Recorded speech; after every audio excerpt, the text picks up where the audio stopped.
we're going to be going over how to use the modeling toolkit. You can find the modeling toolkit in the upper right corner of Maya and is the left-hand button in this row of 5. Sometimes it will be next to the attribute editor or a tab on the right-hand side of your screen.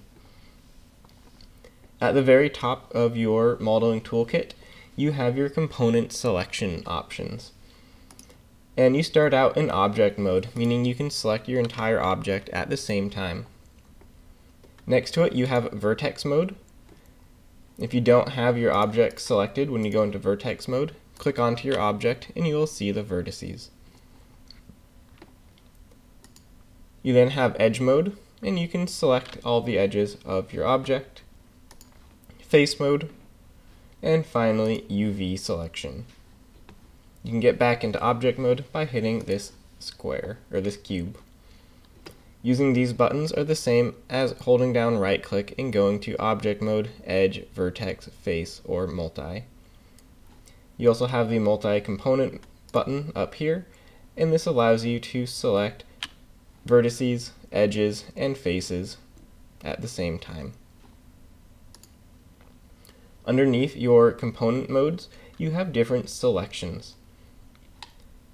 By default, you have pick/marquee, and when I marquee select by left click, drag, and hold, and then release left click, it will select all the faces on the front, back, sides, top, and bottom of my object.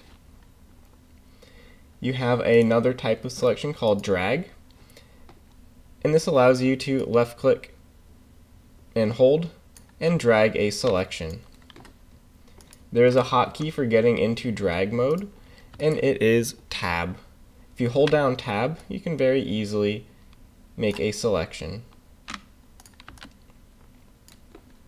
For highlight backface and highlight nearest component, if we go into edge mode, you can select edges on the other side of your object. So this edge is actually at the very back of my cylinder. If I turn off highlight back faces, I will not be able to select the edges or faces or vertices behind my object, and I'll only be able to select the ones that I can visibly see through the camera. You next have highlight nearest component, and if you notice when I get close to an edge, it will automatically highlight, and if I click here, I will select that edge, even though I'm not selecting the edge with my cursor on top of it. It is a selection helper, so you don't have to be right on top of, say, a vertex to select it. You can turn that off by turning off highlight nearest component, and then you have to click right on top of the vertex or right on top of the edge. I usually have both of these turned on. Next we have our camera-based selection, and it is defaulted to off, meaning if I marquee select, everything will be selected regardless if I can see it or not. If I turn it on and do another marquee select, it will only select the faces that the camera can see.